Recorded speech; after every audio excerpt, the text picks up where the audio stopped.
South India shopping mall, the wedding మంత్ర, సరికొత్త wedding collection, south India shopping mall.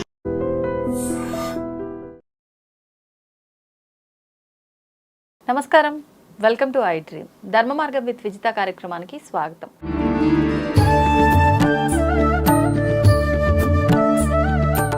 నమస్కారం అమ్మా. నమస్తే అమ్మా. అమ్మ, మీ స్టేటస్ చూసినప్పుడు సాధారణంగా ప్రతిరోజు ఏదో ఒక స్టేటస్ పెడుతూనే ఉంటారు. కొన్ని కొటేషన్స్ కానివ్వండి, లేదంటే అమ్మవారికి సంబంధించి ఇమేజెస్ కానివ్వండి, అలాంటివి. వాటితో పాటు రెగ్యులర్గా నాకు కనిపించేది ఏంటి అంటే హోమం. ఖచ్చితంగా నెలలో ఒక 2 సార్లన్నా మీరు హోమం చేసిన ఫోటోలు అనేది స్టేటస్లో పెట్టడం నేను చూస్తున్నా. అసలు ఏంటి అంటే ఎందుకు 1-2 సార్లు హోమం చేస్తున్నారు? అది నెలకి. మామూలుగా ఒక సంవత్సరంలో ఒకసారి చేయడానికి ఎక్కువగా ఆలోచిస్తూ ఉంటాము, చాలా ఖర్చుతో కూడుకున్నది అని చెప్పి. లేదు, అసలు ఫస్ట్ ధ్యాస అనేది వెళ్ళదు చెయ్యాలని ఉన్నా కూడా. మీరెందుకు ఇట్లా నెలలో 2 సార్లు చేయడం వెనకాల అసలు ఉద్దేశం ఏంటి?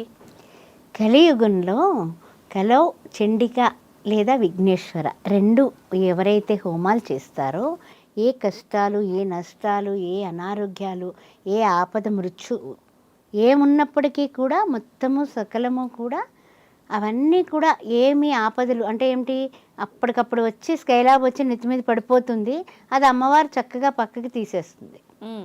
అలాంటి కష్టాలు, నష్టాలు, బాధలు, వియోగాలు ఏమున్నప్పటికీ కూడా అవన్నీ కూడా పక్కకి వెళ్ళిపోవాలంటే కలియుగంలో వినాయకుడిని కానీ చండీని కానీ గట్టిగా పట్టుకుంటే ఇంకా వేరే ఏమి హోమాలు చేసినా చేయకపోయినా అన్ని గ్రహాలు కూడా అమ్మవారి కనుసన్నల్లో ఉంటాయి. మీరు ప్రతి నెల చేస్తున్న చండీ హోమమా, గణపతి హోమమా? గణపతి తర్వాత గణపతి హోమం చేస్తాం ఫస్ట్, తదుపరి నవగ్రహాలకు చేస్తాము, ఆ తర్వాత రుద్ర హోమం చేస్తాము, ఆ తదుపరి చండీ అంటే ఏమిటి, చండీ సప్తశతి పారాయణ 700 శ్లోకాలతో చండీ హోమం చేపిస్తాం. అంటే శ్రీచక్ర జ్ఞానపీఠం అని ఒక పీఠం పెట్టుకున్నాం. పెట్టుకున్న తర్వాత ఇప్పటికీ 9 రోజులు కూడా నవరాత్రుల్లో జరుగుతూనే ఉంటాయి. అదేవిధంగా ఈ యొక్క ప్రతి అమావాస్యకి, ప్రతి పౌర్ణానికి, ఒక్కొక్కసారి అష్టమికి, అలా ఆవిడకి చతుర్దశి తిథి, అలా ఆవిడకి ఇష్టం. అలాగ ఎవరైనా అడుగుతూ ఉంటారు. కామిత ఫల ప్రదాయిని అమ్మవారు. అలాంటి కామితార్థాలు ఈడేరుతాయని, లేకపోతే వివాహం కావటం లేదు పిల్లకి, ఎన్ని రకాలుగా చూసినా కూడా ఒక్కసారి చండీ చేపిస్తే బాగుంటుందా అండి అని అడిగేవాళ్ళు ఉంటారు. లేకపోతే నేనే సజెషన్ చేసి ఆ విధంగా చేస్తే బాగుంటుందేమో కొంచెం చూడండి. గురుబలం లేదు, గురువుకు సంబంధించిన మనము రకరకాలైనటువంటి హోమాలు, జపాలు అన్నీ చేపించేసాం. ఇక ఏం చేయాలంటే కలవ చండీ చేయండి అమ్మా, కాస్తంత అమ్మవారి దయ ఉంటే కనుక అని ఒక్కొక్కళ్ళు ఒక్క నెలలోనే 5 చండీలు, 9 చండీలు, 10 చండీలు చేసేవాళ్ళు ఉన్నారు. ఇంకా ఎక్కువ చేసేవాళ్ళు ఉన్నారు. పోనీ అంతవరకు మనం చెప్పుకోకపోయినా కనీసం ఒక 5 చండీలన్నా చేస్తారు. ప్రతి నెల పౌర్ణమికి చేసేవాళ్ళు ఉన్నారు. ప్రతి నెల అమావాస్య పూట అనారోగ్యం ఉన్నటువంటి వాళ్ళు, నీతి బాధలు ఉన్నటువంటి వాళ్ళు, దారిద్ర్యంలో బాధపడుతున్న వాళ్ళు హోమంలో కూర్చుంటారు. ఏ ఇబ్బందితో అయితే చేస్తున్నామో ఆ ఇబ్బందులు తొలగిపోతాయి. అమ్మ తిథి, నక్షత్రం, వారం ఏం అక్కర్ల, పౌర్ణమి, అమావాస్య బండగుర్తులు పెట్టుకోవచ్చు. అష్టమి తిథి కూడా అమ్మవారికి ఇష్టం, చతుర్దశి తిథి ఇష్టం అమ్మవారికి, ఆ 4 తిథులు పెట్టుకోవచ్చు. పోనీ అందరికీ బాగా బండగుర్తు ఏమిటంటే అమావాస్య రోజు హోమం అంటే చాలా చక్కగా ఏమైనా సరే వాళ్ళకి చీడలు పీడలు ఎక్కువగా ఉన్నా, నష్టాలు ఎక్కువగా ఉన్నా, కష్టాలు ఎక్కువగా ఉన్నా ఆమె ఈ యొక్క అన్ని పీడలు తీసేస్తుంది. ఎందువలన దుర్గా సప్తశతి పారాయణ ఎక్కడైతే చేయించి హోమం చేపిస్తామో ఎంతమంది దుష్టుల్ని ఆవిడ హతమార్చేసింది. అవును, ఎంతమందిని. ఎందుకంటే ఆవిడే వారాహి, ఆవిడే శ్యామల, ఆవిడే ఇచ్ఛాశక్తి, క్రియాశక్తి, జ్ఞానశక్తి స్వరూపిణి అయినటువంటి అమ్మవారు కామిత ఫలాలు ఇస్తుంది. కామేశ్వర ప్రాణనాడి, ఆ కామేశ్వరుడికే ప్రాణదాత ఆవిడ. ఆయన గరళం వస్తుంది, అక్కడి నుంచి పడుతోంది, అమ్మో గరళం వచ్చేస్తుంది, ఏమిటిది గరళం పుట్టింది, ఎవరు స్వీకరిస్తారంటే అందరూ బీకలుగా పారిపోయారు. అక్కడ ఎవరున్నారు, ఎవరు లేరు. అప్పుడు అమ్మవారంకు చూసేట పరమేశ్వరుడు. అమ్మవారు ఓకే అందెందుకు, కామేశ్వర ప్రాణనాడి, మంగళసూత్రం తాడు గట్టిదయ్యా, ఏం పర్వాలేదు, తాడు గట్టిది నాది, నీవు స్వీకరించి నేను చూసుకుంటానంది. ఆయన స్వీకరించాడు, గరళకంఠుడయ్యాడు. గరళం నుంచి కిందికి జారకుండా అమ్మవారు సూత్రం తాడు అడ్డుపడింది. అందువల్ల కామేశ సూత్ర మాంగళ్య ఆవిడ సూత్ర శోభిత కందర అమ్మవారు, అమ్మవారిని మించినటువంటి మంగళసూత్రం. అందుకే చూడండి మా ఆయన చల్లగా ఉండాలని అక్కడ ఇక్కడ పెడుతూ ఉంటారని జోకులు వేస్తూ ఉంటారు కదా, అవన్నీ కాదమ్మా. మంగళసూత్రం వేసుకుంటే మంగళదాయకం. శుభముహూర్తే సావధాన, శుభలగ్నే సావధాన అని పక్క సూత్రం కడతారు. ఎందుకు కడుతున్నారు? మాంగళ్యం తంతు కాదది. మెయిన్ మాంగళ్య ప్రధానమైనటువంటి అమ్మవారి రూపం పెళ్లి కూతురుగా అక్కడ కూర్చుంది. నారాయణుడు వచ్చి పెళ్లి చేసుకుంటున్నాడు, ఈశ్వరుడు వచ్చి పుస్తకడుతున్నాడు. అది పరిస్థితి. అది మానేసి ఏమిటేమిటో అనుకుంటే ఎలా? మంత్రాలకి, వివాహంలో ఉండేటటువంటి మంత్ర ఉచ్చరణకి తర్వాత విశేషానికి ఎంతటి ఇది ఉంది. అందుకు మంత్ర ఉచ్చారణ అనేది స్వశక్తితో కాదు, వాళ్ళు ఎంతో ఎంతో ఎంతో నియమబద్ధంగా మంత్రోచ్చారణ చేస్తారు. అందువలన ఇవన్నీ కూడా వేద మంత్రాల సాక్షిగా వివాహం అవుతోంది. మీరు వచ్చి ఆశీర్వదించండి. అందువలన అమ్మవారి యొక్క శక్తి ఇంత అంతా కాదమ్మా. చండీ ఏదైతే చేయిస్తారో ఆ చండీ దేవత ప్రసన్నురాలైతే అక్కడ కూర్చుని కూడా మనము ఈ ఫోన్లు చూసుకుంటే కనుక చండీ హోమం కూడా ఏమి నమస్కారం అమ్మవారికి. అక్కడ కూర్చుని కూడా ఎవరికైనా పంపుతున్నాం అనుకోండి, అది కూడా పనికిరాదు.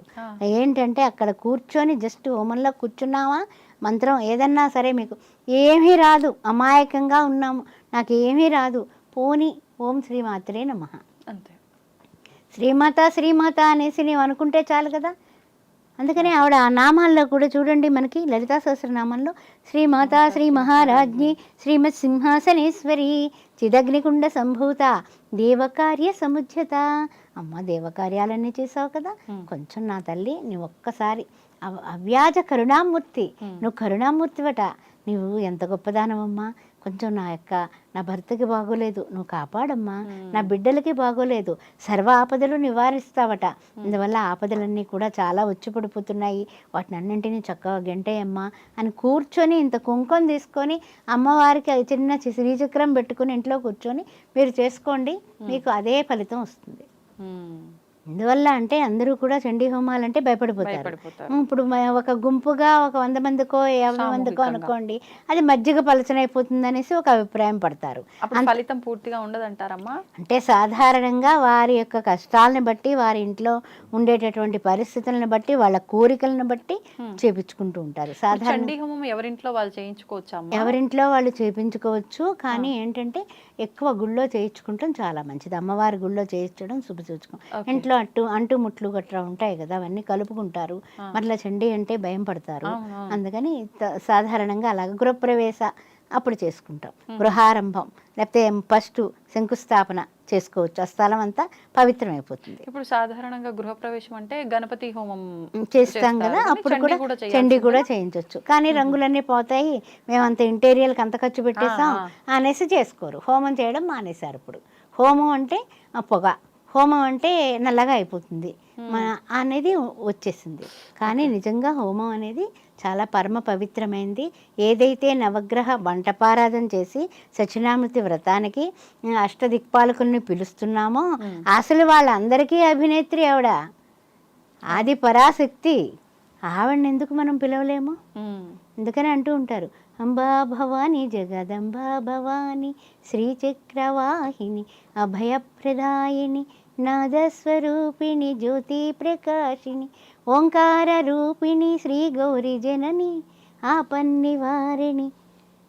ఆపన్నివారిణి ఆవిడ వేరే ఏం కాదు, ఆపన్నివారిణి జగజ్జనని.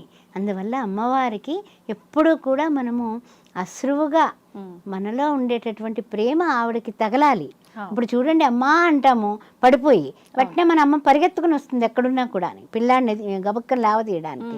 అదేవిధంగా ఆర్తి, మనం ఆర్తితో అమ్మవారిని పిలిస్తే చండీ హోమం అంత గొప్పది ప్రపంచంలో లేదండి.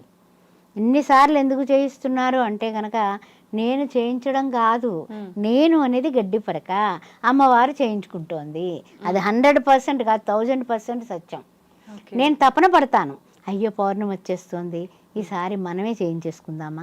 ఎవరో వస్తారు, ఎవరో వచ్చి అమ్మ మాకు ఏదైనా సరే కొంచెం చెప్పండి అంటే చండీ చేయిస్తే బాగుంటుందేమోనండి మీరు చెప్పినటువంటి విషయాలకి అంటే చేయించుకుందాం. వాళ్ళ తరఫున కూడా మీరు అలా చేయిస్తూ ఉంటాం. అంటే ఎవరు అంటే ఎవరు లేకపోయినా ఇప్పుడు US లో ఉంటారు, వాళ్ళు చేయించమంటారు. వాళ్ళకి చేపిస్తాం వాళ్ళ పేరు మీద, వాళ్ళ గోత్రనామాల మీద, వాళ్ళ పేర్ల మీద చేయిస్తాం. చేయించినప్పుడు వాళ్ళకి ఆ యొక్క ఏదైతే ఉందో అది డ్రై ఫ్రూట్స్ రూపంలో ఆ యొక్క ప్రసాదం మనం పంపించడం జరుగుతూ ఉంటుంది. అదేవిధంగా ఇంకెక్కడెక్కడో ఉంటారు, అబ్రాడ్లో రకరకాల దాంట్లో ఉంటారు, దేశాల్లో ఉంటారు, ఆ విధంగా చేపించడం జరుగుతుంది. ఫలితం మాత్రం వాళ్ళకే. ఫలితం విషయంలో ఏమీ డోకా లేదు. చేసేవాళ్ళు కూడా నిష్ఠాగరిష్ఠులై ఉండాలా.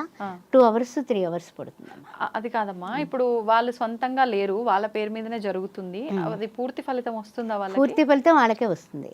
ఒక అబ్బాయికి కరోనాలో జరిగినటువంటి విషయం చెప్తాను. చండీ హోమం చేశాము. చేస్తే అబ్బాయి వాళ్ళు రాలేరు ఇక్కడికి, చెన్నైలో ఉంటారు, కానీ కరోనా టైం కాబట్టి మేము రాలేమండి, చెయ్యండి ఈ ఫలానావన్నీ కూడా చేయించేయండి అని చెప్పారు. అలాగే హోమాది కార్యక్రమాలు చేయించేసాం చాలా పెద్ద ఎత్తునే. వాళ్ళు రాలేదు, బ్రాహ్మణుల చేత మనం చేయించడం జరిగింది. వెంటనే పెళ్లి సంబంధం వచ్చి బ్రహ్మాండమైనటువంటి అమ్మాయి కుదిరింది. ఆ అమ్మాయి MDS చేసింది, మంచి అందగత్తే. వాళ్ళు ఎంత అందగత్తె కావాలనుకున్నారో అంత అందగత్తే. అన్ని విధాల లక్ష్మీ కటాక్షంతో, సరస్వతి కటాక్షంతో ఇంటికి కోడలు వచ్చింది. మీరే చూసి పెట్టారమ్మా అమ్మాయిని కూడా? అవును. సరే, ఇంతకీ ఏమిటంటే విషయం ఏంటంటే ఏడాది తిరుతుల్లోకి ఆ అమ్మాయికి పిల్లాడు పుట్టడం కూడా జరిగింది. అది అంటే అమ్మవారి కటాక్షం ఉంటే ఎలా ఉంటుంది అని చెప్తున్నాను.